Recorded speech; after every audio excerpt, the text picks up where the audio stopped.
ஸ்ரீ சிவசங்கரா தேவனே, ஸ்ரீ சிவசங்கரா தேவனே. Shankaram Sivashankaram. Question from Shubha Bhaskar. Dear God, Sat Sit ஆனந்தம் என்றால் என்ன? அதை நம்முள் எப்படி உணர்வது? எதனாலும் பாதிக்கப்படாத நிலைக்கு எவ்வாறு செல்வது? ஆனந்தம் என்பது நம்முடைய வடிவம். we are embodiment of சந்தோஷம். நம்ம எல்லாருமே சந்தோஷத்தினுடைய மொத்த வடிவங்கள் தான். அதனால் ஆனந்தம் என்பது நாம தான். இந்த உலகத்தில் இருக்கிற எல்லாமே ஆனந்தம்தான். நோக்க நோக்க களியாட்டம், நாம் நோக்கும் திசையெல்லாம் யாமன்றி வேறில்லை என்பதுக்கு பாரதியார் கவிதை.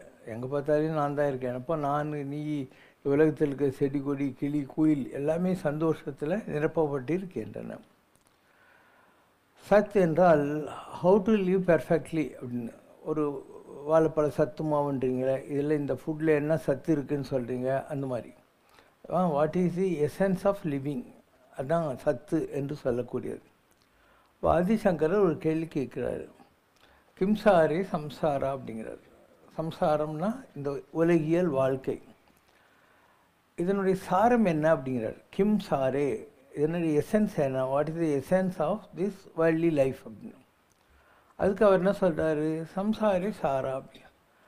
ஒரு ஆரஞ்சு பழம் இருக்குது, அந்த ஆரஞ்சு பழன்றது என்ன, அதில் புழிஞ்சி வர juice.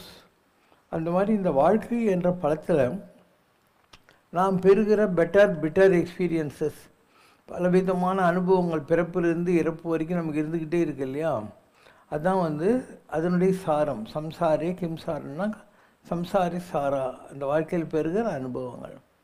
So every minute from child till the old age of death, we undergo different exposures and different experiences.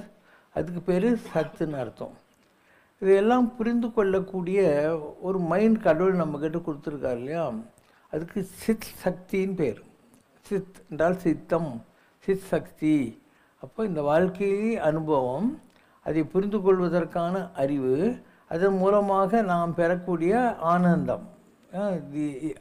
ஆனந்தம்ன்றது சுகமும் அல்ல சோகமும் அல்ல, சந்தோஷமும் அல்ல துக்கமும் அல்ல, இன்பமும் அல்ல துன்பமும் அல்ல.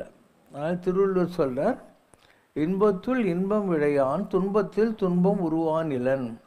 எவன் எந்த சந்தோஷத்தையும் தேடலையோ அவனுக்கு துன்பம் என்று சொல்லக்கூடிய ஒரு விஷயமும் வாழ்க்கையில் இல்லவே இல்லை அப்படின்ட்டார். இன்பத்துள் இன்பம் விளையான், விளையான்னு தேடாதவன், துன்பத்தில் துன்பம், கஷ்டத்தில் கஷ்டம், உருவான் இல்லைன், அவனுக்கு அந்த மாதிரிலாம் ஒன்றும் இல்லை. இன்னொரு இடத்துல திருவள்ளுவர் சொல்கிறார், ஆறா அவாவை நீங்கற்பின் அந்நிலையே பேரா இயற்கை தருமுங்கிறார். உலகத்தில் எல்லாருக்கும் ஆசைகள் இருந்துக்கிட்டே இருக்குமா, ஆறாத ஆற்ற முடியாதன்னு அர்த்தம். அவாவை ஆசைகளை நீங்கற்பின், அதை விட்டுட்டாக்கா நாம் பேரா இயற்கைன்னா என்ன, நம்முடைய தெய்வ வடிவத்தை அடையலாம் அப்படின்னு. we will forget that we are Munsamy Govindasamy Kuppusamy, will understand that we are சாமி ourselves. பேரா இயற்கை என்பது நம்முடைய நிஜமான தெய்வ வடிவத்தை தெரிந்து கொள்ளலாம் அப்படின்னு அர்த்தம். அந்த நிஜமான தெய்வ வடிவங்கிறது என்ன, சந்தோஷம்தான். இப்போ ராமர் இருந்தார், அவரை அவங்க நாளைக்கு முடிசூட்டிக்கணும்னு சொல்கிறாங்க. யார், தசரதன் சொல்லிட்டாருன்னு சொல்லிட்டு அவர் அப்படியே இருக்கார். மறுநாள் கைகை தூபம் போட்டு உங்கள் அப்பா உன்னை காட்டுக்கு போக சொல்லிட்டாருப்பா அப்படின்றாரு. இது அப்பா சொன்னார்னு ஏம்மா சொல்கிறேன், நீ சொன்னால் கூட நான் காட்டுக்கு போவேனே அப்படின்னா. மன்னவன் பணி என்ற ஆகில் நும் பணி மறுப்பனும் நான். அப்பா சொல்கிறாரு, நீ ஏன் சொல்கிறேன், நீ சொல்லு நான் காட்டுக்கு போகிறேன் அப்படின்னு சொன்னார். அப்போ அவருடைய முகம் எப்படி இருந்ததுதான், அந்தளர்ந்த தாமரையை வென்றதம்மா. காட்டுக்கு போனாலையும் சரி, நாடாள வேண்டும் என்றாலும் சரி, அவருடைய முகம் அப்பொழுது தான் மலர்ந்த தாமரையை ஒத்து இருந்தது என்று கம்பராமாயணம் வர்ணிக்கிறது. அவர் எவ்வளோ கஷ்டப்பட்டிருக்கார் வாழ்க்கையில். ஒரு தசரத ராஜகுமாரனாக இருந்து அரண்மனையில் இருந்து எவ்வளோ சுகமாக இருக்க வேண்டிய ஆள், அவர் காட்டுக்கு போகிறாரு. அவர் எவ்வளோலாம் கஷ்டப்பட்டாருன்னு ராமாயணத்தில் பல இடங்களில் வருது. கல்லணையோ காகுத்தா அப்படிங்கிறாரு. கல்லில் தலை வச்சு செங்கல்களை வச்சு படுத்துருந்தார், புல் மேலே தலை வச்சு படுத்துருந்தார். அதான் ராமேஸ்வரத்துக்கிட்ட இருக்கிற திருப்புல்லானின்னு சொல்லக்கூடியது. புல்லில் படுத்த இடம் தர்பசயனம் அப்படின்வாங்க, தர்ப, அது மேலே படுத்துட்டு இருந்தார். அப்போ கல் புல் எதில் படுத்தாலையும் ஒரே மாதிரி. இது ஹையஸ்ட் லெவல். உற்ற நோய் நோன்றல், உயிர்க்கு உருகன் செய்யாமை, அற்றே தவத்திற்கு உரு. தவம் சொல்லி ஒரு கோகுக்குள்ளே கரடிக்கு போட்டியாக போய் உட்காந்துருந்தாருன்னா அது தவம் இல்லை. 14 வருஷம் அவர் சீதையை இழந்து அந்த துக்கத்தை சகிச்சுக்கிட்டு ஒரு காட்டில் கந்தம் மூலம்னு கருணக்கிழங்குல அதை சாப்பிட்டுருக்கிறார். அவருக்கு என்ன தலையேத்தா? அயோத்திக்கு ராஜா வடப்பாயசோடு சாப்பிட்றத விட்டு கருணக்கிழங்கு சாப்பிட்டுனே உட்காந்துருக்கணும் இல்லை? கந்தம் மூலம்னா கருணக்கிழங்கு. அப்போ கல்லில் படுத்து புல்லில் படுத்து இப்படிலாம் கஷ்டப்பட்டுட்டு இருந்தார். அப்போ உற்ற நோய் நோன்றல்னா வாழ்க்கையில் சந்தோஷம் வந்தாலும் சரி துக்கம் வந்தாலும் சரி ரெண்டையும் அப்படியே ஒரு பேலன்ஸ் மைண்ட், ஈக்குவானிமிட்டி ஆஃப் மைண்ட்னுவாங்க, அதை அப்படியே அக்செப்ட் பண்ணுறது. அதுக்கு நடுவில் நம்மளால் முடிஞ்சால் 4 பேருக்கு நல்லது செய்கிறது, இல்லைன்னா கெட்ட செய்யாமல் பார்த்துக்கிறது. நல்லன செய்தல் அத்தீராயினும் அல்லது செய்தல் ஓம்புமின் நல்லாற்றுப்படவும் நெறியுமாறும். அதுவே முடிஞ்சால் நல்லது செய், இல்லை அல்லதுன்னா கெட்டது செய்யாமல் இரு, நீ போகிற வழிக்கு அதுதான் புண்ணியம் என்று வள்ளுவர் பெருந்தகை சொல்கிறார். இப்போ முடிஞ்சால் நல்லது, இல்லைன்னா யாருக்கும் கெட்டது பண்ணாமல் இருக்கிறது. இதெல்லாம் தான் வாழ்க்கையில் தவம் என்பது. இப்போ தவம் என்பது தாடி வச்சுன்னு காட்டில் போய் உட்கார்றதில்ல, உற்ற நோய் நோன்றல், என்ன நடக்குதோ அதை அப்படியே அக்செப்ட் பண்ணுறது. யாருக்கும் கெட்டது பண்ணாமல் இருக்கிறது. நல்லது பண்ணுன்னு கூட சாஸ்திரம் சொல்லலை, கெட்டது பண்ணாமல் இரு அப்படின்றது. ஸோ வாழ்க்கை என்பது ரொம்ப சிம்பிளாக நம்முடைய வேதங்களிலும் பிரமாணங்கள் இருக்கின்றன. அதுக்கு உதாரண புருஷர்களாக வாழ்ந்தவர்கள் தான் நம்ம பார்க்குற எல்லா மகான்களும். ராமரும் இயேசுவும் புத்தனும் கிருஷ்ணனும் எல்லாரும் உதாரண புருஷர்கள். இது பாசிபிள் தான் அப்படின்னு காட்டுறதுக்காக வந்தாங்க. இப்போ எந்த சூழ்நிலையிலையும் தர்மம் மாறாத இருந்தார் இல்லையா? அது ஸ்ரீராமோ விக்கிரவான் தர்ம. ஸ்ரீராமன் என்ற விக்கிரகத்தின் பெயரால் அறியப்படுகிறவன் எவனோ அவன் தர்மத்தினுடைய பிரதிபிம்பம், ஈஸிகோல் டு தர்மா அப்படின்னு. அப்போது ஒரு புக் இருக்குது, அந்த புக்கில் ஒரு மாடல் சம் இருக்கும். அந்த மாடல் சம்மு ரைட்டாக ராங்கான்னு மீதி கணக்கெல்லாம் நீ தான் போடணும். லாஸ்ட் பேஜில் அந்த 1A 2C 4B அந்த மாதிரி ஏதாவது இருக்கும், அதுதான் விட. அந்த 10 லெசன் இருந்தால் அந்த 10 லெசனுக்கு விட லாஸ்ட் பேஜில் இருக்கும். அந்த மாதிரி நம்முடைய வாழ்க்கையை நாம் படிப்பதற்காக நமக்கு வந்த உதாரண புருஷர்கள் தான் ராமன், தர்மம் மாறாமல் இருக்கிறது. கிருஷ்ணர் தன்னுடைய அறிவி ஆற்றலினால உலகத்தை பூரா தன்னால் அடக்கி ஆள முடியும் அப்படின்னு சொல்லி ப்ரூவ் பண்ணி காட்டுறது. இன்டெலிஜென்ஸ், எக்ஸ்ட்ராடினரி இன்டெலிஜென்ஸ்ன்னு சொல்கிறது.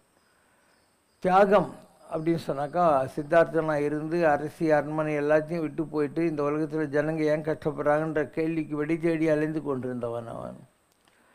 மன்னிக்கிற குணம், பகைவனுக்கு அருள்வாய் நினைஞ்சே பகைவனுக்கு அருள்வாய். யார் அது? இயேசுநாதர் சிலுவையில் இருந்தபோது கூட பிதாவே இவர்களை மன்னியும், இவர்கள் செய்வது என்னது என்று அறிகளாது செய்கிறார்கள். இப்போ இந்த உலகத்தில் நாம் பார்த்து கொண்டிருக்கிற ஒவ்வொரு கேரக்டருமே நமக்கு மாடல் சம்ஸ். நம்ம ஒவ்வொருத்தரையும் என்னென்ன சொன்னாங்கன்னு ஒவ்வொரு பாடத்தையும் படித்து ஃபாலோ பண்ணணும் நம்ம லைஃப்பில். அது லைட்டாக ராங்கான்றது லாஸ்ட் பேஜில் தெரியும்ல. அப்போ நீ புரிஞ்சுக்கிட்டது, நீ போட்ட கணக்கு, உன்னுடைய exposure to all this lesson உன்னுடைய கடைசியில் தெரியும். கடைசியில் எப்படி தெரியும்? உன்னை பாடக்கட்டி தூக்கின்னு போகிறாங்க. அப்போ 4 பேர் சொல்லுவாங்க ரொம்ப நல்ல மனுஷன் போயிட்டாருன்னு. அதுதான் நீ வாழ்ந்த வாழ்க்கைக்கு அர்த்தம், அதுதான். இன்னும் 4 பேர் சொல்லுவாங்க ஐயோ ராஸ்கல் போனது நல்லது அப்படின்னு சொல்லி, அதனால் என்ன உபத்திரவம் அப்படின்னு சொல்லுவாங்க. ஒரு வீட்டில் ஒரு பாட்டி இருந்தால், அவளுக்கு பேத்தி இருந்தாள்.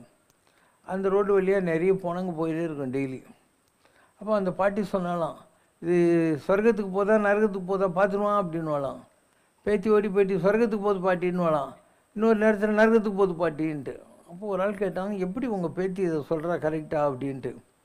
ஒருத்தனை பாடக்கட்டி தூக்கின்னு போகிற போது 4 பேர் நல்லா பேசினா அவன் சொர்க்கத்துக்கு போகிறான்னு அர்த்தம். 4 பேர் அவனை கரிசி கொட்டி திட்டினாங்கன்னாக்கா அவன் நரகத்துக்கு போகிறான்னு அர்த்தம். இதுதான் எங்கள் பேத்தியை கற்றுக்கின விஷயம் அப்படின்னாலாம். அந்த மாதிரி நீயே பார்க்கலாம் உலக வாழ்க்கையில். ஒவ்வொருத்தரையும் ஒரு மாதிரி கமெண்ட் அடிப்பாங்களா இல்லையா? ஒருத்தன் போயிட்டான்னொடனே எவ்வளோ விதமான கமெண்ட் வரும். இருக்கிற வரைக்கும் வாய முடியுன்னு உட்காந்துருந்தவங்க கூட அவன் பெரிய அரசியல் தலைவராக இருப்பான், சினிமாக்காரனாக இருப்பான், அவனாக இருப்பான், இவனாக இருப்பான், சுமந்துருப்பாங்க அந்த நேரத்தில். ஏன்னா he was பவரில் இல்லை. அவன் போயிட்டான்னு எல்லோரும் தைரியமாக சொல்லுவாங்க, அவன் இப்படிப்பட்ட ஆள், அவனால் என்ன உலகத்துக்கு அப்படிங்கிற மாதிரி சொல்லுவாங்க. ஸோ இதுதான் வாழ்க்கை என்பது. வாழ்க்கை என்பது நம்ம ஒவ்வொன்றையும் பார்த்து யோசித்து தெரிஞ்சிக்க வேண்டிய விஷயம். You have to see, தெளிவுறவே அறிந்திடுதல், தெளிவுறவே மொழிந்திடுதல். முதல்ல வித் கிளாரிட்டி நம்ம புரிஞ்சுக்கணும் உலகன்றது என்னான்ட்டு. நம்ம தெரிஞ்சுக்கிட்ட அப்புறம் நம்ம அதை பற்றி மற்றவங்களுக்கு சொல்லலாம். தேரான் தெளிவுன்னா நமக்கு ஒன்றுமே தெரியாது, நான் எல்லாம் தெரிஞ்சுக்கிட்டேன்னு ஒருத்தன் தப்பாக நினைக்கிறது. நல்ல அறிவு வந்த பின்னால் அதை டவுட் பண்ணினே உக்காந்துக்கிறது. தெளிந்தான் கண் ஐயுறலும் தீராயிடம் போய் தரும்னு வள்ளுவர் சொல்கிறார். அதனால் life is a beautiful lab. இதில் பலவிதமான எக்ஸ்பீரியன்சஸ், எக்ஸ்பெரிமெண்ட்ஸ் நடந்துக்கிட்டே இருக்குது ஒவ்வொரு நிமிஷமும். அதெல்லாம் அப்சர்வ் பண்ணும். இதான் தனித்திரு, விழித்திரு, பசித்திரு அப்படின்னு. தனித்திருன்னா என்ன, முடிஞ்ச அளவுக்கு இந்த கும்பலில் மாட்டிக்காத, எல்லாம் ஊருக்காத்த தான் பேசின்னு இருப்பேன். சினிமா, கிரிக்கெட்டு இதெல்லாம் தெரிஞ்சுக்கிட்டிங்கன்னா போதும் நம்மளுக்கு. அதனால் அதுக்கு என்ன பேர், தனித்திரு. ஏன்னா மைண்டில் ஒரு மாதிரி செப்பரேட்டடாக இருக்கிறது, அலோனாக இருக்கிறது. அடுத்தது என்ன, பசித்திரு அப்படின்னா என்ன, தனித்திரு பசித்திருன்னா வளவலான்னு சாப்பிட்றது, சாப்பிடாமல் இருக்கிறது, அது ஒரு வகை பசி. இன்னொரு பசி ஞான பசி எடுத்து பரதேசம் போனவனேன்னு வரும், சந்தல அம்மா கவிதையில் வரும். அது மாதிரி அது ஒரு பசி, ஞான பசி. உலகத்தில் காம பசி எடுத்தவனுங்கிறான், ஞான பசி எடுத்தவனுங்கிறான். காம பசி உன்னை எங்கேயாவது கொண்டு போய் ஒம்பலை மாற்றி வியாதியெல்லாம் வந்துடும். ஞான பசியில் உனக்கு எதுவுமே தப்பாக நடக்கிறதுக்கு சான்ஸே கிடையாது. அதனால் பசித்திரு, தனித்திரு, விழித்திரு அப்படின்னா any time you may get an experience in this world. நீ பசித்து தனித்து இருக்கிற போது நீ தேடிக்கொண்டிருக்கிற அனுபவம் உனக்கு வரலாம். ஆதிசங்கரர் காசிக்கு போகிறாரு. இப்போ எதிரில் ஒரு சக்கிலியன் 4 வேதங்களை 4 நாய்களாக தூக்கிட்டு வரான். அப்போ இவர் சக்கிலியன்னு பார்த்தாருனாக்கா இவருக்கு ஞானம் கிடைக்காது, காசி விஸ்வநாதர்னு புத்தி வரப்போகிறதில்ல. இவர் அந்த விழித்திருக்கிற அனுபவம் தனித்திருக்கிறது வருகிற போது இவருக்கு அது புரிஞ்சிடும். இதில் இருக்கிற ஆள் காசி விஸ்வநாதர்னு தெரிஞ்சிடும். ஸ்ரீசைலத்தில் போய் இவர் தவம் செய்து கொண்டிருக்கிற போது அர்ஜுனனுக்கு எதிரில் வந்திருக்கிறவன் பரமேஸ்வரன் அப்படின்னு, இல்லைன்னா மனுஷன் நினச்சிட்டு அவனை ஏமாந்து போயிடுவான். வள்ளி இருந்தான், ஒரு கிழவ நாட்டம் முருகன் வர்றான். அப்போ அவள் அனுபவங்களை தேடிக்கொண்டிருந்து உண்மையானாக்கா அவளுக்கு வந்திருக்கிறது வடிவேலன்னு தெரிஞ்சிடும், வேலைன்னு தெரியும். இல்லைன்னா கிழவன் நினச்சி விருத்தன் என்று ஓட பார்ப்பான். மாதிரி எல்லாருக்கும் வாழ்க்கையில் அனுபவங்கள் ஒவ்வொரு நிமிஷம் நடந்துக்கிட்டே தான் இருக்குது. நாம் இந்த ப்ரிப்பேர்ட்னஸ் இருக்கிற போது தான் அது நம்ம வாழ்க்கையில் வருகிற அனுபவங்கள் என்னங்கிறது நமக்கு தெரியும். அந்த ப்ரிப்பேர்ட்னஸ் இஸ் வெரி இம்பார்ட்டன்ட். இல்லைன்னா வி வில் பி வெயிட்டிங், எப்பயோ வரப்போகுது போலகுது அப்படின்னு சொல்லி வெயிட் பண்ணி வந்த அனுபவங்களை நம்ம மிஸ் பண்ணிவிடுவோம். Every minute every one is gaining an experience. அது நமக்கு தெரியாது. ஒரு ஔவையார் இருந்தால் ஒரு பிள்ளையார் கோயிலில் பிள்ளையாருக்கு நேராக காலையில் நெட்டின்னு உட்காந்துருந்தான். ஒரு ஆள் போய், என்ன பாட்டி உனக்கு மூளை இல்லையா, இவ்வளோ வயசாகி பிள்ளையாருக்கு நேராக காலில் நெட்டி நிற்கிறியேன்னா.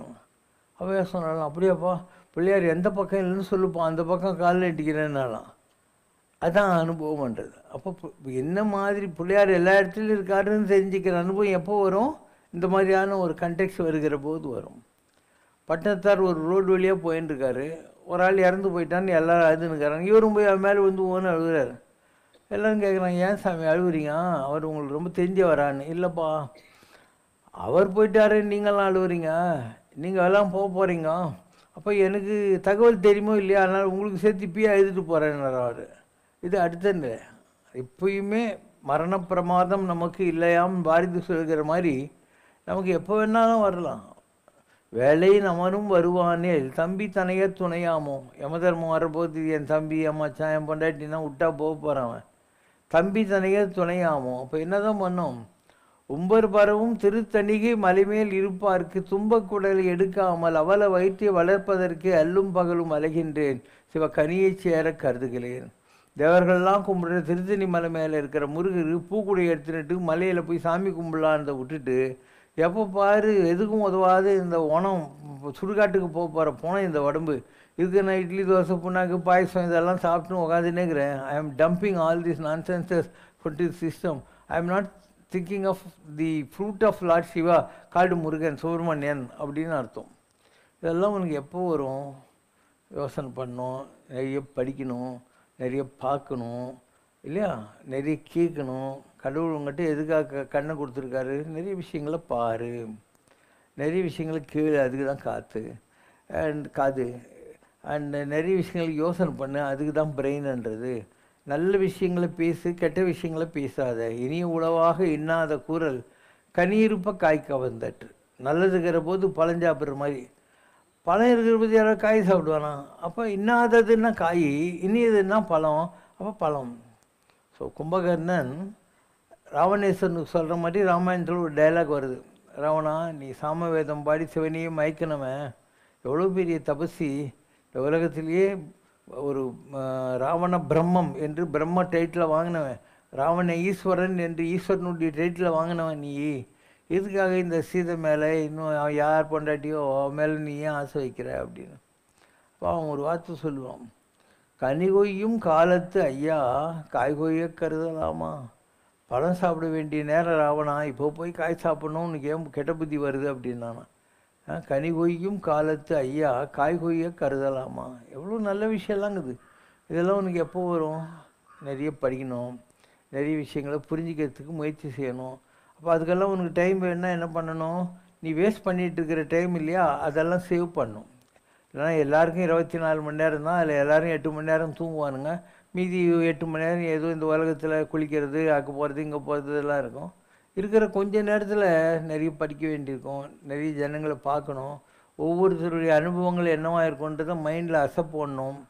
ஒரு பசுமாடு இருக்குது, நல்லா சாப்பிட்டுட்டு ஒரு இடத்துல உக்காந்துட்டு அசை போட்டுருக்கோம். அந்த மாதிரி நீ அசை போடணும். உனக்கு கிடைக்கிற அனுபவங்களை அசை போடுறதுன்னா அதுதான் அது. You have to. ஸோ இதெல்லாம் தெரிஞ்சால் நீ வாழ்க்கையில் முன்னுக்கு வந்துடுவேன்.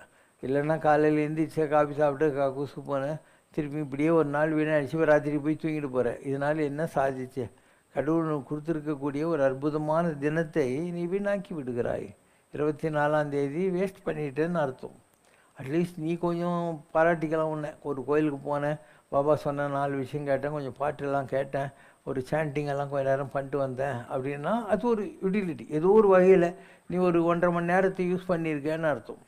அதனால் பாரதி சொல்கிறோம், தேடிச்சோறு நிதம் தின்று, எந்த ஹோட்டலில் எங்கே நல்லா இருக்கும் அப்படின்னு சொல்லி அலைஞ்சு சாப்பிட்றது.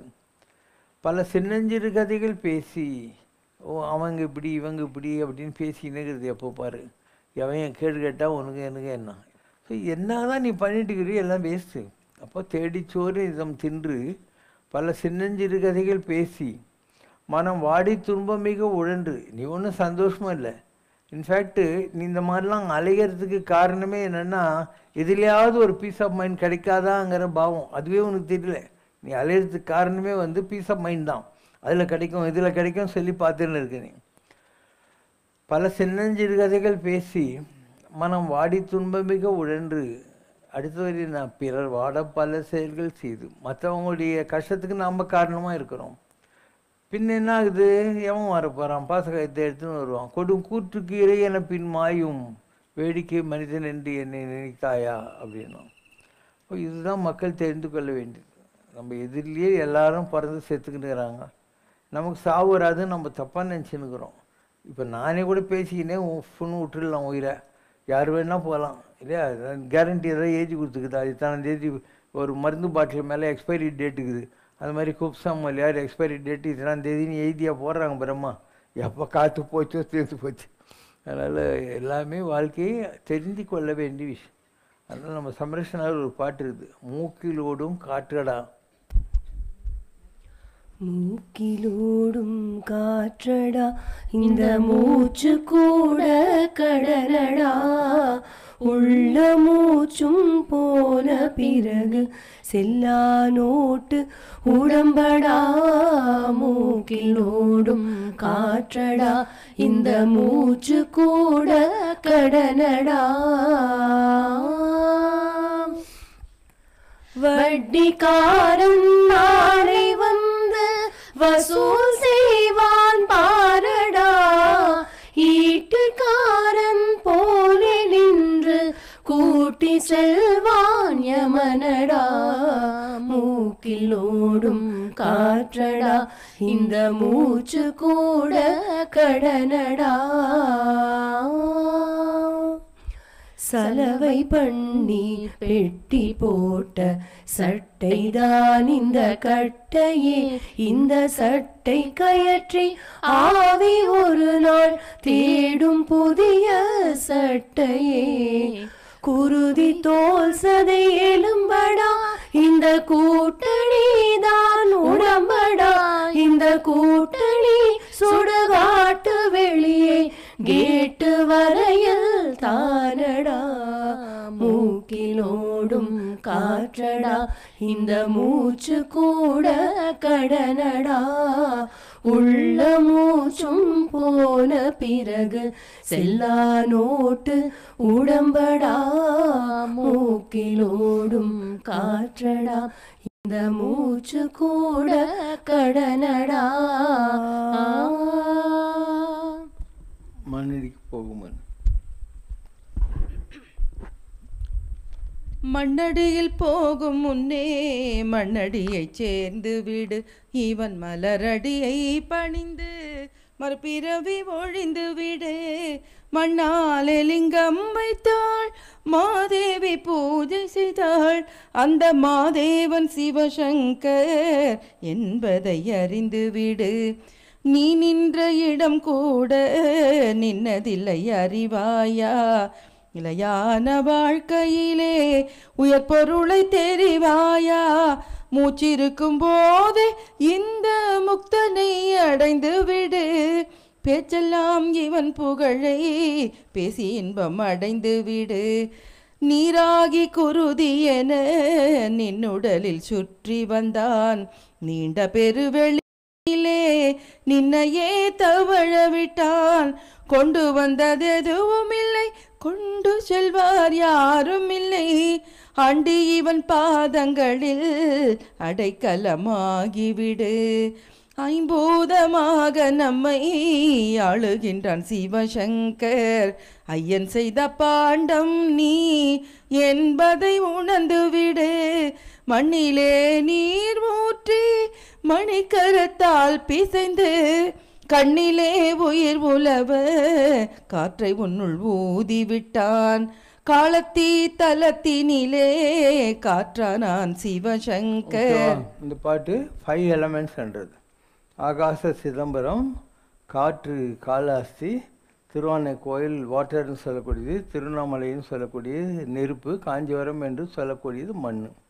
இந்த பஞ்சபூதங்களும் 5 கோயில்களில் சிவனாக இருக்கின்றன.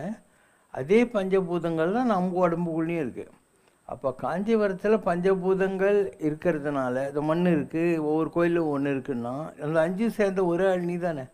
இல்லைன்னா காஞ்சிபுரத்துக்கு தனியாக போகணும், சிதம்பரத்துக்கு தனியாக போகணும், திருவானை கோயிலுக்கு தனியாக போகணும், காலாசிக்கு தனியாக போகணும். 5 சேர்த்து ஒரே ஆளாக நீ உட்காந்துன்னே இருக்க. அதனால் உலகத்திலே பெரிய கோயில் நீ தான். ஸோ எங்கேயோ போய் ஒரு கல்லில் இருக்கிற கோயிலில் நீ கும்பிட்டுக்கிட்டு இது மண்ணு தலம், இது வானஸ்த தலம் சொல்கிறதுக்கு எல்லா தலமும் உங்கள்கிட்டயும் இருக்கு இல்லையா. இதை நீ பெர்ஃபெக்ட் பண்ணுற வித்து இருக்கு இல்லையா, அதுதான் ஆன்மீகம் என்று சொல்லக்கூடிய. You have to understand that you are the ultimate divinity on earth. உலகத்திலே மிகப்பெரிய தெய்வீகம் நீ தான். அது உனக்கு என்னைக்கு புரியுதோ அன்றைக்கி you will talk like God, behave like God, see like God, hear like God. இதுதான் வாழ்க்கை என்பது. Unless we understand Aham Brahmasmi, நான் கடவுள், we won't know all these truths.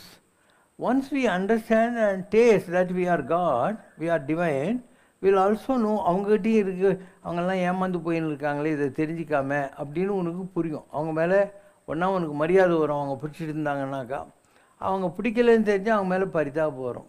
ஒரு வாழ்க்கையை வீணாக்கிட்டு இருக்காங்களே அப்படிங்கிற மாதிரி. Life is beautiful the way God has made it.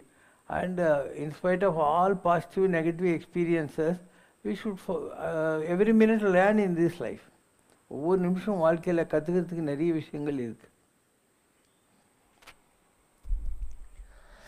எத்தனையோ அபிஷேக திரவியங்கள் இருக்கையில் சுவாமி ஐயப்பனுக்கு ஏன் நெய்யை மட்டுமே பிரதானமாக அபிஷேகம் செய்கிறார்கள்? ஐயப்ப சாமி உட்காண்டிருக்கிற போஸ் இருக்கு இல்லையா, அது 2 காலில் இப்படி வச்சுக்கிட்டு இப்படி உட்காந்துருக்காரு. அதுக்கு குக்குடாசனம்னு பேர். குக்குடாசனம்னா கோழின்னு வச்சுக்கோயேன். அந்த மாதிரி உட்கார்ற போது இந்த அடிவயத்தில் இருக்கக்கூடிய நெருப்பு அப்படியே நேராக வந்து இந்த மூச்சில் ஊசியில் நூல் கோக்கிற மாதிரி கொயின்னு போயின்னே இருக்கும். அப்போ உடம்புல ரொம்ப ஹீட் வரும்.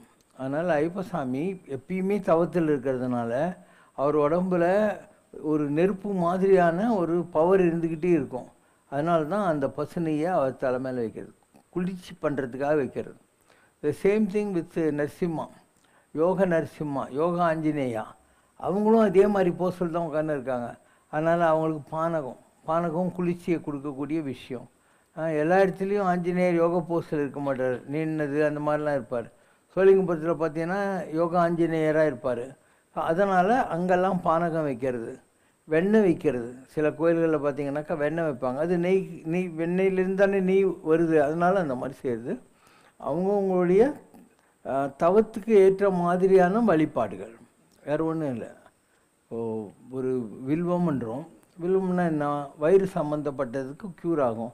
இப்போ சிவபெருமானுக்கு வில்வம் விபூதி ரெண்டையும் நாம் படைக்கிறோம். துளசின்றது ஹார்ட்டு சம்மந்தப்பட்டது, அதனால் பெருமாளுக்கு நம்ம துளசி தீர்த்தம் அந்த மாதிரியான விஷயங்களை கொடுக்குறோம். பெருமாள்ன்றது பாதம், நம்ம உடம்புல பாதம் தான் பெருமாள். அதனால் அவருடைய பாதத்துக்கு இணையாக இருக்கிற சடாரியை தலைமையில் வச்சு ஆசீர்வாதம் பண்ணுறோம். அதனால் நம்ம எதையெல்லாம் யூஸ் பண்ணுறோமோ சாமிக்கு அதிலெல்லாம் வந்து தெய்வீகம் இருக்குது. வெண்ணெயில் இருக்குது, நெய்யில் இருக்குது, பாலில் இருக்குது, தேனில் இருக்குது. இதெல்லாம் ஆர்கானிக் சப்ஸ்டன்சஸ்ன்னு சொல்கிறது. இது எல்லாத்தையும் நம்ம பெரியவங்க அழகாக தெரிஞ்சுக்கிட்டு இதெல்லாம் உங்கள்கிட்ட ரிலீஜன் சொன்ன நீ கேட்க மாட்டேன். அதனால் இதுதான் பிரசாதம் ஆடுற போது உங்களுக்கு ஒரு மரியாதை இருக்குது இல்லையா? அந்த திருநூறு இப்படி இட்டுக்குவேன். ஏன் திருநூறு இட்டுக்கிற? அது பசு சாணி இல்லையா, அதுலேருந்து செய்கிறது. அந்த பசு சாணியில் செஞ்ச திருநூறு இந்த இடத்துல நிற்கிற போது இங்கே தான் உன்னுடைய பிரெயின் சென்டர்லாம் இருக்குது. அப்போது உனக்கு ஆக்டிவைஸ் ஆகுது இந்த இடம், உன்னுடைய திங்கிங் இதெல்லாம் நல்லா ஆக்டிவைஸ் ஆகுது. ஹார்ட் ப்ராப்ளம் வராதுக்கு துளசி, வயிற்று ப்ராப்ளம் வரா இருக்கிறதுக்காக இதுக்காக. ஆர்கானிக் என்ன? சந்தனம். அந்த சந்தனத்தை இந்த இடத்துல போட்டு வைக்கிற போது உனக்கு இந்த நர்வ் சென்டர் நல்லா வேலை செய்யும், அதுக்காக அந்த மாதிரி செய்கிறாங்க. இந்த துளசி செடி இல்லையா, அதுக்குள்ளே இருக்கிறதுல நல்ல எனர்ஜி இருக்குது. அதனால் இந்த துளசி செடிக்கிட்ட இருக்கிற மண்ணை எடுத்து ஐயங்காரங்கெல்லாம் வந்து இந்த இடத்துல இப்படி போட்டுக்குவாங்க, இந்த இடத்துல போட்டுக்கிறாங்க. எல்லாம் சயின்ஸ். அதனால் ஆண்டாள் சொன்னான், மேலையார் செய்வனகள்னா நம்மளும் மேலான அறிவுடையவர்கள் எதெல்லாம் செஞ்சாங்களோ சொன்னாங்களோ அதை அப்படியே குட்டி காப்பி அடின்னு சொன்னாங்க. ஏன்னா இதெல்லாம் நமக்கு தெரியாது இல்லையா, அதனால் அவங்க செஞ்சாங்கன்னா அவங்க சொல்லலை நமக்கு. ஆனால் பூடகமாக இதிலெல்லாம் சரக்கு இருக்குது, நம்ம அதை அப்படியே ஃபாலோ பண்ணால் போகிறோம். எல்லாத்துலேயும் சரக்கு இருக்குது. நான் 100 தடவை சொல்லிட்டேன். ஒரு வாழை இலை இருக்குது, அதில் குளோரோஃபில் இருக்குது. வாழை இலை மேலே சூடாக சாதத்தை வைக்கிற போது அதில் ஸ்டார்ச் இருக்குது. ஸோ வாழை இலை குளோரோஃபில், அது மேலே ஸ்டார்ச்சு, அது மேலே ஒரு ட்ராப் நெய்யை விட்டுட்டு சாப்பிட்ற போது உனக்கு அந்த எனர்ஜி கிடைக்கிது, முழுசாக கிடைக்கிது. இதே வந்து நீ வேறு தட்டில் கிட்டில் சாப்பிட்டாங்க அந்த எனர்ஜி உனக்கு வராது. அதனால தான் உங்கள் வீட்டில் நான் வசதி இல்லாமல் இருந்துச்சு, ஏன் அந்த காலத்தில் வந்து வாழை இலை சாப்பிட்றாங்க. இதுதான் அதுக்கு காரணம். எல்லாம் நல்ல விஷயம், நம்ம அப்படியே காப்பி அடிச்சா போகிறோம். Question from Nagarkoil Priya. Dear Baba, you have said in your speeches that Karna was an asura in his previous birth and did many atrocities. In order for him to experience the pain he dealt, was he born as a good person as Karna, who gives everything and dies alone? If you are born as a good person, is it so that you can go through your bad karma? If we think from the perspective of his life as Karna, he did nothing wrong but still underwent a lot of humiliation and hurt. But if we think from perspective of his previous janma, it sounds more like justice. Are the people who did injustice to Karna exempted from the bad karma they have done because Karna deserved it? How can we understand this in our own life? சஹஸ்ர கவச்சன்னு ஒருத்தர் இருந்தான். அவன் பிரம்மா கிட்ட தவம் பண்ணி 1000 கவச்சங்களை வாங்கினான். என்ன condition? ஒரு கவச்சத்தை எடுக்கணுன்னா அந்த 1000ல் 12 வருஷம் தவம் பண்ணணும், 12 வருஷம் எதிரில் நின்று சண்டை போடணும், அப்போ தான் ஒரு கவச்சத்தை எடுக்க முடியும். அவன் இன்றைக்கி பத்ரிநாராயணன் கோயிலெலாம் இருக்கு இல்லையா, அந்த இடத்துல சஹஸ்ர கவச்சன் இருந்தான். அவன் ரொம்ப நல்லவன், ரொம்ப தவம் பண்ணவன். இந்த உலகத்தில் அவனுடைய யாராக இருந்தாலும் ஒரு ஹை பவருக்கு வந்தவொடனே புத்தி கெட்டு போயிடுது. அதனால் அவனால் உலகத்துக்கு கெட்டது நடக்கிற போது எல்லோரும் போய் நாராயணனை கேட்குறாங்க, இந்த மாதிரி அவனால் கஷ்டம் வந்துடுச்சேன்னு. சரி நானே வர்றேன்னு நாராயணன் என்ன பண்ணார், தன்னை 2ஆக பிரிச்சுக்கிட்டார். ஒரு வடிவத்துக்கு பேர் நரன், இன்னொரு வடிவத்துக்கு பேர் நாராயணன். இன்றைக்கி இருக்கிற பத்ரிநாராயணன் கோயிலில் அங்கே ஒரு மலை இருக்கு இல்லையா, அங்கே 12 வருஷம் நரன் தவம் செஞ்சுக்கிட்டே இருப்பான், நாராயணன் வந்து சண்டை போடுவார். அதுக்கப்புறம் நாராயணன் போய் உட்காந்துக்குவார், நரன் வந்து சண்டை போடுவான். இப்படி 24 வருஷத்துக்கு ஒருக்கா ஒவ்வொரு கவச்சமாக பிச்சுக்கினே வந்தாங்க. 999 கவசம் எடுத்துட்டாங்க. இது ஆகிட்டு இன்னும் ஒரு கவசம்தாங்குது. அந்த நேரத்தில் பிரம்ம பரலயம் பண்ணுவாங்க. பிரம்ம பரலயம்னா other than Perumal and Sivan உலகத்தில் எல்லாரும் அழிஞ்சு போயிடுவாங்க. எல்லாம் போயிடும். கங்காளன் கலியபரமும் கருங்கடல் மூடி எல்லா கடலும் ஒன்றுக்கு ஒன்று ஓவர்லேப் ஆகிடுமா. கங்காளன் கலியபரமும் பிரம்மனும் பிரம்மவும் போயிடுவான். இப்போ என்ன நடக்கும்? சிவபெருமான் எருதாக இருக்கக்கூடிய அந்த பெருமாள் மேலே கொம்புக்கு நடுவில் நின்று வீணை வாசிச்சுன்னு இருப்பாராம். எம்மிரை நல் வீணை வாசிக்குமே அப்படின்னு. எதுக்காக பெருமாள் மேலே நிற்கணும், அவர் ஏன் எருதாக வச்சுக்கணுன்னா, இவர் சண்டை போடுறதுக்கு ராட்சசங்கிட்ட போன போது சுக்கராச்சாரியாருடைய ஒய்ஃப் இல்லையா, அந்த அம்மா ஒரு சஞ்சீவினி மூலிகை நிரப்பன ஒரு குளத்தில் செத்துப்போன ராட்சசெல்லாம் டிப் பண்ணி உயிர் வந்தது. அவங்க எவ்வளோ நாள் தான் சிவன் சண்டை போட முடியும்? அதனால் பெருமாள் ஒரு எருதாக அந்த குளத்தில் இருக்கிற அந்த மூலிகை தைல இதெல்லாம் குடிச்சிட்டு ஓடி போயிடுறாரு. அதனால தான் சிவனால் வெற்றி பெற முடிஞ்சது. அதுக்கு நன்றி கடனாக உலகமே அழிஞ்சாலும் நானும் நீ இருப்போம் அப்படின்னு பெருமாளுக்கு வரம் கொடுத்துருந்தார் சிவன். அதனால் அவர் எருதாக நிற்பார், அது மேலே நிற்பார். எதுக்கு நிற்கணும் அப்படின்னா, எவ்வளோ நம்ம சான்ஸ் கொடுத்தோம், இந்த ஜனங்க உருப்பட மாட்டேங்கிறாங்க. வாழ்க்கை என்ற பரமபத விளையாட்டில் நல்லது செஞ்சு ஏணியில் ஏறுறது, தப்பு தண்டா பண்ணிவிட்டு பாம்பு வாயில் இறங்குறது, இதுதான் புனரபி ஜனனம் புனரபி மரணம்னு சொல்லக்கூடியது. இப்படி செல்லானின்ற தாவர சங்கமத்து எல்லா பிறப்பும் இழுத்து கொண்டிருக்கிறார்களே மனிதர்கள் என்ற ஒரு நிலையில் கடவுள் கடை தேராதவர்களுக்கும் கடை தேறுவதற்கு ஒரு வழி என்பது தான் பிரளயம். இப்போ எல்லாரும் போய் சேர்ந்துடுறாங்க இல்லையா. அப்போ கடவுளுக்கு ஒரே சந்தோஷமாக, என் பிள்ளைங்கள்லாம் என்கிட்ட வந்துன்னு இருக்காங்க, இவ்வளோ நூற்றுக்கணக்கான வருஷம் கழிச்சு ஹோம் கம்மிங் அப்படிங்கிற ஒரு சந்தோஷமாக. அதனால தான் அவர் டைம் பண்ணின்னு இருப்பாரான். இந்த மாதிரி இருக்கிறத ஒரு கவச்சம் பாக்கி இருந்துச்சா, இவன் எங்கேருந்து வந்தான்? சூரிய லோகத்திலேருந்து வந்தான். அங்கே போட்டான். அங்கே சகசர கவச்சன்னு ஒரு கவச்சத்தோடு ரெடியாகிறான். இவன் சும்மா இல்லாமல் என்ன பண்ணிட்டா, சூரிய மந்திரத்தை சொல்லி துர்வாச ரிஷிக்கிட்டேயும் யாருக்கிட்டேயும் வர வாங்கினாலே, எந்த கடவுளை கூப்பிட்டா அந்த கடவுள் ஒரு குழந்தை கொடுத்துடணும்னு சொல்லிட்டு சூரியனை கூப்பிட்ட உடனே சூரியன் பார்த்தான். இதுதான் சான்ஸ்ன்னு சொல்லிட்டு சூரிய லோகத்தில் கர்ணன் இருந்தான்ல, அவனை கவச்ச கொண்டலத்தோடு பூமிக்கு அனுப்பிச்சிட்டான். ஸோ ஒரு பிரிவில் பத்ரிநாராயணன் கோயிலில் இருந்த சகசர கவச்சன் அடுத்த பிரிவில் கர்ணனாக வரும். நரநாராயணர்களாக இருந்தவங்க இந்த பிரிவில் துவாபர யுகத்தில் ஒருத்தன் நரனாகவும் ஒருத்தன் நாராயணாவும் இருந்தாங்க இல்லையா. அவங்க தான் அர்ஜுனன், அவன் நரன், நாராயணன் கிருஷ்ணன், ரெண்டு பேரையும் உலகத்தில் வர்றாங்க. இவங்களுக்கு பாக்கி இருக்குது ஒரு கவச்சம். 12 வருஷமும் 14 வருஷமும் கணக்கு இருந்தது. அவங்க அஜ்ஞாத வாசமெல்லாம் போன காலத்தில் அந்த டைம் கம்ப்ளீட் ஆகிடுது. அதனால இவர் போய் அவன் கவச்சத்தை கேட்குறாரு அவங்ககிட்ட இருந்து. ஏன்னா அந்த டைம் இவன் கவச்சத்தை குடலங்களை கேட்டு வாங்கிக்கிறாரு. இப்படி லைஃப்ன்றது ஒவ்வொன்றும் ஒரு நுணுக்கங்களோடு இருக்கக்கூடிய விஷயங்கள் எல்லாமே ரைட்டு தான். இந்த உலகத்தில் எது நடந்ததோ நன்றாகவே நடந்தது, எது நடந்து கொண்டிருக்கிறதோ நன்றாகவே நடந்து கொண்டிருக்கிறது தான் பகவத்கீதை. அதனால் நமக்கு புரியாமல் போகலாம், நமக்கு கிருஷ்ணர் மேலே கோபம் கூட வரலாம். கர்ணன் எவ்வளோ நல்லவன், இவர் போய் அவனை ஏமாற்றி கவச்ச கொண்டு இந்திரன் விட்டு பிடிங்கிட்டாரு, அவன் செய்த தானத்தெல்லாம் பிடிங்கினாரு, அவன் தொடையில் படுத்துன்னு இருக்கான் சுக்கராச்சாரிய குருக்கிட்ட பரசுராமர்கிட்ட. அப்போ இந்திரன் ஒண்டா போய் அந்த ரத்தத்தில் அவர் சாபம் கொடுத்து மறந்து போகும். இந்த ரத்தத்தில் எவ்வளோ கர்ணனுக்கு எத்தனை விதமான ப்ராப்ளங்கள்லாம் வந்துச்சு இல்லையா. ஏன் பண்ணுறாங்க? எல்லாம் பழைய பிறவியினுடைய சகசர கவச்சனாக இருந்து அவன் செய்த தீவினைகளுக்கு இந்த பிறவியிலும் அனுபவிக்கிறான். அதான் ஆசை காட்டி மோசம் பண்ணுறதுன்றது. இப்போ கர்ணனுக்கு எல்லாம் இருக்குது, ஆனால் தேர்வட்டியின் மகன்ன்ற கெட்ட பேர் ஒரு அவமானம். துரியோதனன் அவனுக்கு தன்னுடைய அங்க நாட்டை கொடுத்து ராஜாவை ஆக்கினாலையும் அதுக்கப்புறம் அவனுக்கு மாமனாருக்கும் இவனுக்கும் சண்டை. சல்லி என்னை கூப்பிட்டு தேர்வட்டியாக வச்சா அவனை மதிக்க மாட்டான், கட்சி மறிக்கும். இப்படி வாழ்நாள் பூரா அவன் கர்ணனுக்கு சோதனை மேல் சோதனை போதுமோடா சாமி. ஏன்னா இவன் முன்பிறவியில் செய்ததுக்கான இந்த பரிகாரங்களை இந்த பிறவியில் கர்ணன் அவன் இது பண்ணுறான். அதனால் லாஸ்ட்டில் கர்ணனை பூ மாதிரி பொழிந்து தேவர்கள்லாம் ஆசீர்வதிச்சாங்கன்றான். துரியோதனன் கெட்டவன் மாதிரி தெரிகிறான். ஆனால் அவனை இவன் தொடையில் அடித்து பீமன் கொல்ற போது பரசுராமருக்கே கோவம் இது எடுத்துடும், பலராமருக்கு கோவம் அவனை அடிக்கிறதுக்கு வர்றாரு பீமனை. அப்போ சொல்கிறார் கிருஷ்ணர், இந்த யுகத்தில் எவ்வளவோ அநீதிகள் நடக்குதா, இது ஒரு அநீதி, நீ கண்டுக்காத என்னான்னு சொல்கிறாரு. அப்போது அவன் இவன் இருக்கான் இல்லையா துரியோதனன், மேலே தேவர்கள்லாம் இருந்து அவன் மேலே பூமாயி போயிருந்துட்டு அவன் ஆசீர்வாதம் பண்ணாங்களாம். அதனால் we don't know the past and we don't know why they underwent the karmas. அதனால் நமக்கு ஒரு கிவன் சுச்சுவேஷனில் இது ரைட்டு இது ராங்குன்ற மாதிரி தெரியும். ஆனால் எல்லாமே கரெக்டாக தான் இருக்கும். ராஜா கையை வச்சா ராங்காக போனதில்லை. நம்ம கும்பிடுற ராஜா யார்?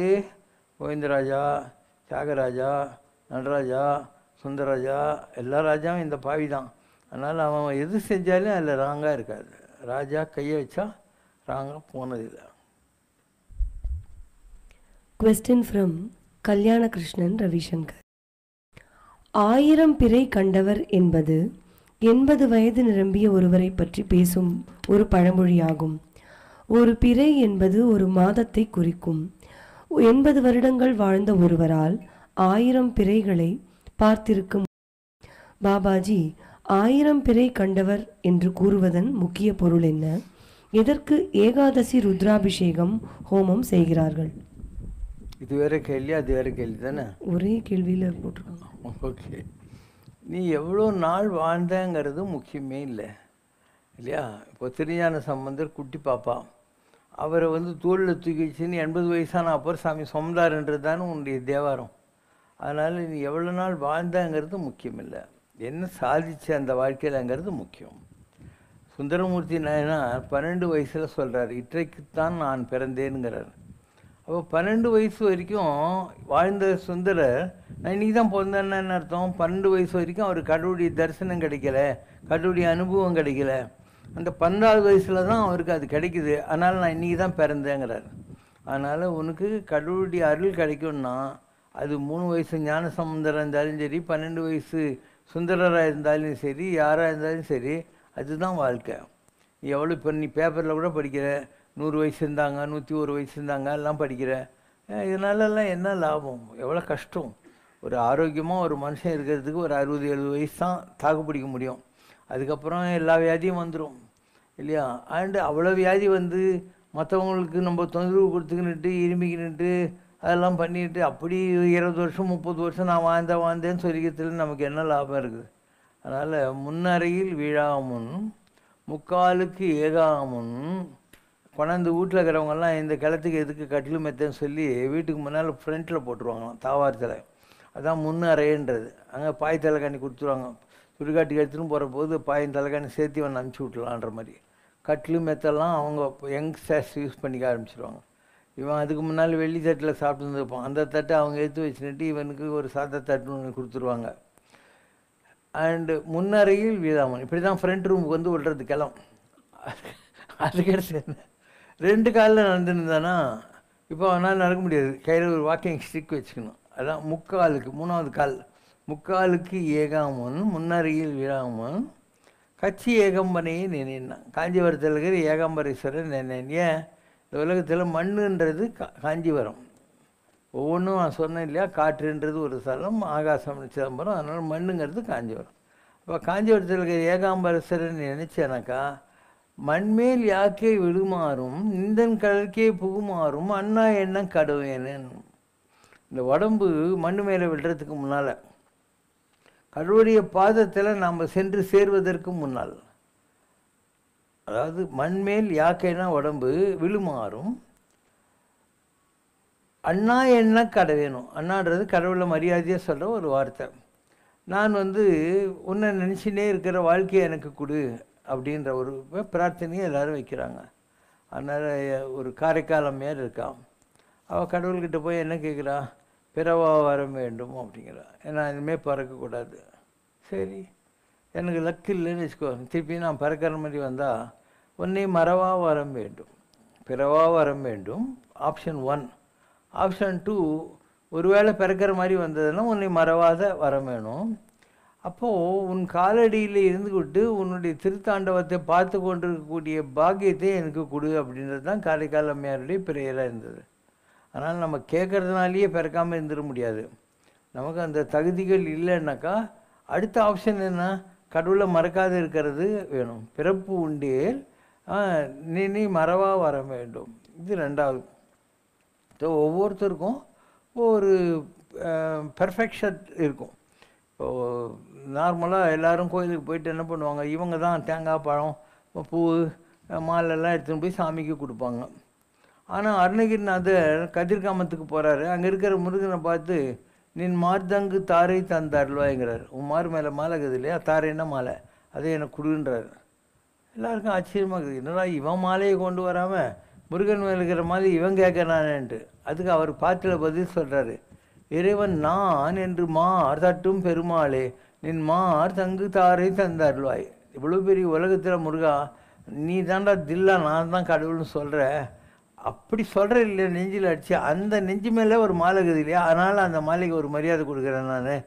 இறைவன் நான் என்று மார் தட்டும் பெருமாளே நின் மார் தங்கு தாரை தந்தருள்வாயன்னு சொல்கிறேன். அதனால் it's attitude which counts, it is not the number of years you lived in this world. சபரிமலைக்கு போகிறோம், சபரிமலைக்கு ஒரு நாளைக்கு கழுத 4 தடவை போயிட்டு வருது. கீழே பம்பையிலேருந்து அது மேலே மூட்டெல்லாம் வச்சு மேலே எடுத்துன்னு போகிறாங்க, 4 தடவை மேலே கீழே போயிட்டு வருது. நிறைய பேர் நம்ம ஆளுங்களை என்ன சொல்லுவாங்க, நான் இத்திரி மலை போய்க்கிறேன் அத்திரி மலை போய்க்கிறேன், கழுது கூட தான் போயிட்டு வந்துச்சு, உன்னை விட ஜாஸ்தி போயிட்டு வந்துச்சு. கழுது ஒரு 25 வருஷம் இருக்குதுன்னா அந்த சீசனில் எப்படியும் வந்து ஒரு 50-60 நாள் சீசன் வச்சுக்கோ, வருஷம் பூரா சீசன், அது ஜாஸ்தி தான் இருக்கும், 100 நாள் இருக்கும். மாதத்துக்கெல்லாம் 5 நாள்லாம் திறக்கிறாங்க இல்லையா, அந்த 100 நாளில் ஒவ்வொரு தடையும் 4 தடவை 400 வருஷத்துக்கு 400 தடவை போச்சு. அந்த மலையில் எத்தனை தடவை போயிட்டு வந்துச்சுன்னு அதுக்கு என்ன தெரியும். அதுக்கு என்ன குருசாமின்னு டைட்டில் கொடுக்குறாங்களா, எல்லோரும் தட்சிணை கொடுத்து காலில் விழுந்து கும்பிட்றாங்களா? அதனால் it's not relevant about the number of years, it is how sincerely you approach the யாத்திராங்கிறது இல்லையா. இது ஒரு பெருமைக்காக நான் ஒரு குருசாமின்னு சொல்லி ஊரில் இருக்கிறவெல்லாம் போடுற காணிக்கெல்லாம் வச்சுட்டு நான் ஜாலியாக சுற்றின்னு இருக்கக்கூடாது. மக்களுக்கு நல்ல வழி காட்டுறதுக்கு எனக்கு ஒரு வாய்ப்பு கிடைச்சிருக்குன்னு ரொம்ப சீரியஸாக இருக்கணும். ஜனங்க தப்பி தவறி நீ இருமுடிக்கு கிளம்புற போது காசு கொடுத்தா அதெல்லாம் கொண்டு போய் கோயில் உண்டியில் போடணும். இல்லை கோயிலில் ஏதாவது பூஜைக்கு பணம் கட்டு, 18 படி பூஜை, அபிஷேக பூஜை, ஏதாவது ஒன்று கட்டு, நீயும் கூட வந்துக்கிறவங்கெல்லாம் பார்க்குறதுக்கு வழி பண்ணு. அதனால் இருக்கிறத வச்சுக்கிட்டு வாழ கற்றுக்கணும். ஒரு கோயிலுக்குன்னு ஒருத்தன் கொடுத்துன்னு, இப்போ கேரளாவில் ஒரு நல்ல சிஸ்டங்குது, கர்நாடகாவில் நீ தட்டில் துட்டு போட்டீங்கன்னா கர்நாடகாவில் இருக்கிற ஐயர் கேட்பார், தேவூர் காணிக்கையான்னு, இது கடவுளுக்கான காணிக்கையா இல்லை பிராமண சம்பாவனையான்னு கேட்பான். நீ பிராமண சம்பாவனைன்னா அவன் எடுத்துக்குவான், தேவூர் காணிக்கைன்னு சொன்னியானாக்கா உன் எதிரிலேயே உண்டியில் போட்டுருவான். அது எல்லாத்துலேயும் ரூல்ஸ் இருக்குது. அதனால் இதெல்லாம் இந்த காலத்தில் யார் பண்ணுறாங்க, எல்லாம் ஏமாத்துறாங்க. தீப ஒளியானது இந்து சமய நம்பிக்கைகளின்படி எதிர்மறை சக்திகளை அழிக்கும் ஒரு கருவியாக கருதப்படுகிறது. தீப ஒளியின் பிரகாசம் மற்றும் அதன் சூடு எதிர்மறை ஆற்றல்களை விரட்டவும் ஒளிமயமான சூழ்நிலையை உருவாக்கவும் உதவுகிறது.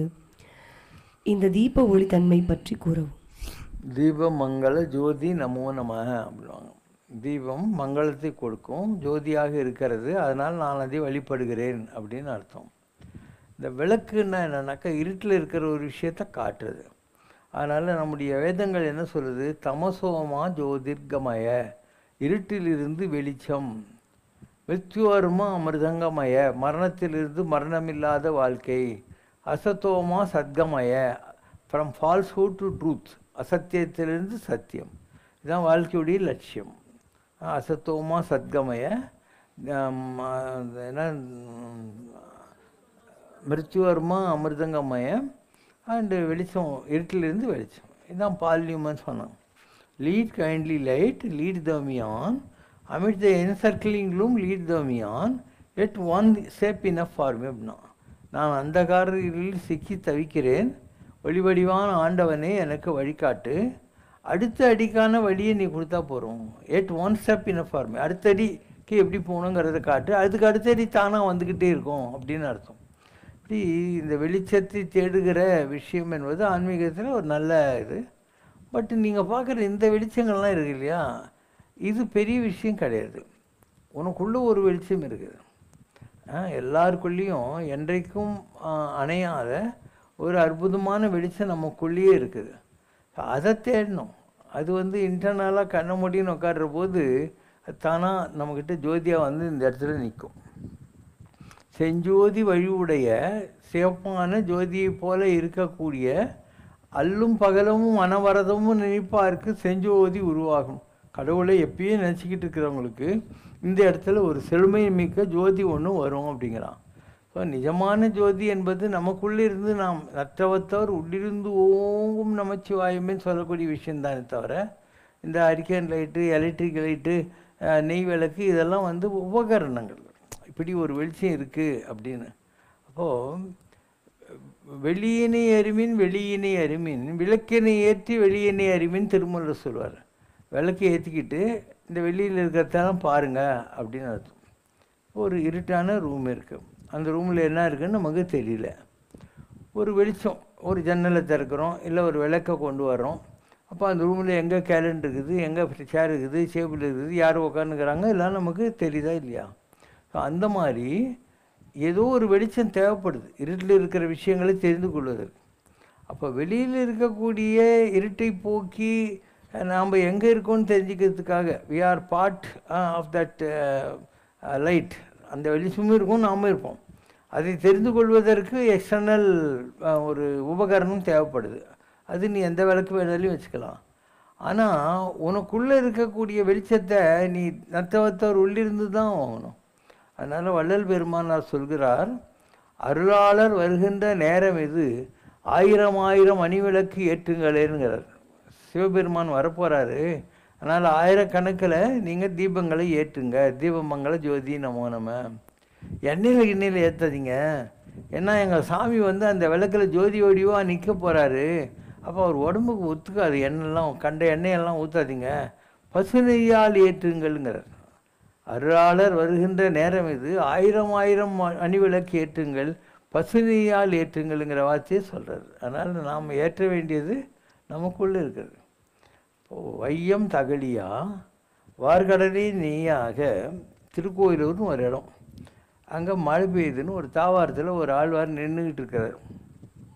இன்னொரு ஆழ்வார் வர்றார். நான் வரலாமான்றார். ஒருவர் கிடக்கலாம், இருவர் அமரலாம், இவர் வாரின்றார். மூணாவது ஒரு ஆள் வர்றார். நான் வரலாமா? ஒருவர் கிடக்கலாம், இருவர் அமரலாம், மூவர் நிற்கலாம், நீவீர் வாரின்றார். ஸோ தவுளுண்டு தாவரத்தில் 3 பேரும் வந்து நின்றுக்கிட்டு இருக்கிறாங்க. இப்போ இவங்களுக்கு ஆசீர்வாதம் பண்ணுறதுக்காக திருக்கோயிலில் இருக்கக்கூடிய உலகளந்த பெருமாள் அங்கே வராரு. நானும் வரலாமா அப்படிங்கிறார். நீவீர் வாருங்கிறாங்க.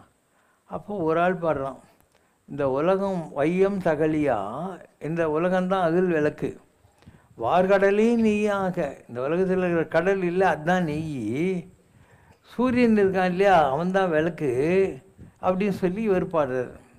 இன்னொருத்தர் என்ன சொல்கிறாரு, இந்த உடம்பு தான் அகில், இந்த உடம்புக்குள்ளே இருக்க அந்த சிவபெருமானை பார்க்கணும் இல்லை கடவுளை பார்க்கணும் சொல்லி என்னுடைய எண்ணம் உருக்கிக்கிட்டு இருக்கு இல்லையா, அதுதான் திரின்னு சொல்லக்கூடியது.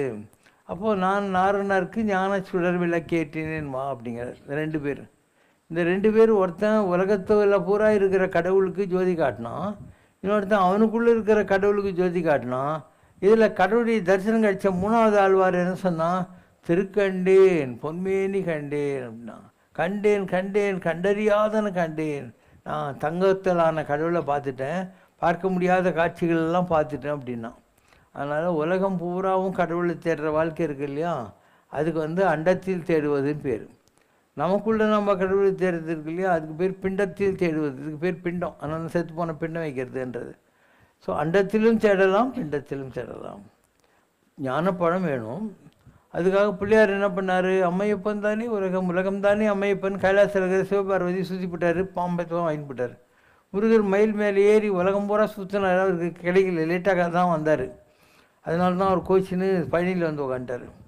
அப்போது பிண்டத்தில் தேடினா சீக்கிரம் கிடைக்கும் கடவுள், அண்டத்தில் தேடினா லேட் ஆகும். ஆனால் பிண்டத்தில் தேடுறது ரொம்ப கஷ்டம். நான் நீ வீட்டில் உட்காந்து கடவுளை தியானம் பண்ணுறேன்னா எவ்வளோ டிஸ்டர்பன்ஸ் இருக்கும் வீட்டில். எல்லோரும் கசுமுசுன்னு கத்தின்னு இருப்பாங்க, டிவி இருக்கும், அது இருக்கும், இது இருக்கும், ரோட்டில் போகிற சத்தெல்லாம் கேட்கும். இதே தனியாக சாலிட்யூட் இஸ் பிளிஸ்ஸுங்கிற மாதிரி, நான் தனிமை கண்டது உண்டு, அதிலே ஒரு இனிமை இருக்குதம்மா அப்படின்னு சொன்ன மாதிரி தனியாக உட்காந்துட்டு கடவுளை தேடுறதுன்றது இன்னும் கொஞ்சம் பவர்ஃபுல்லாக இருக்கும். அதனால் ஒவ்வொன்றுத்துக்கும் நம்மக்கிட்ட எக்ஸாம்பிள்ஸ் இருக்குது. நம்முடைய சாஸ்திரங்களில் சொல்லப்படுகிற கதைகள், அதில் நாம் பெறுகிற தத்துவங்கள், இதெல்லாம் வச்சுக்கிட்டு கடவுளை தேடலாம். தேடணுங்கிறது உண்மை, ஆனால் எப்படி தேடணுங்கிறது உன்னோட சாய்ஸ். உன்னால் மவுண்ட் ரோட்டில் உட்காந்தா கூட எதுவுமே உன்னை டிஸ்டர்ப் பண்ணாதுங்கிற அளவுக்கு ஒரு திட வைராக்கியம் உனக்கு வந்துச்சுனாக்கா நீ மவுண்ட் ரோட்லேயே உட்காந்துட்டு கடவுளை நினச்சிட்டு இருக்கலாம். நீ ஒரு ரூம்குள்ளே உன்னை போட்டு கண்ணை கட்டி வாயில் துணியை வச்சு காதில் பஞ்சு வச்சு கையை கால் கட்டி போட்டால் கூட இங்கேருந்து அமெரிக்காவில் இருக்கிற உன் பையன் பொண்ணு அங்கே எப்படிக்கிறாங்க நினச்சி ஏன்னா அது ரூம்குள்ளே போய் உட்காடுறது வேஸ்ட்டு. ஸோ தேடுறவங்கிட்ட தான் சரக்கு இருக்கே தவிர தேடப்படும் ஹேபிட்டட் இல்லையா, அதில் ஒன்றும் இல்லை. It's your own control. to get something out of your cravings.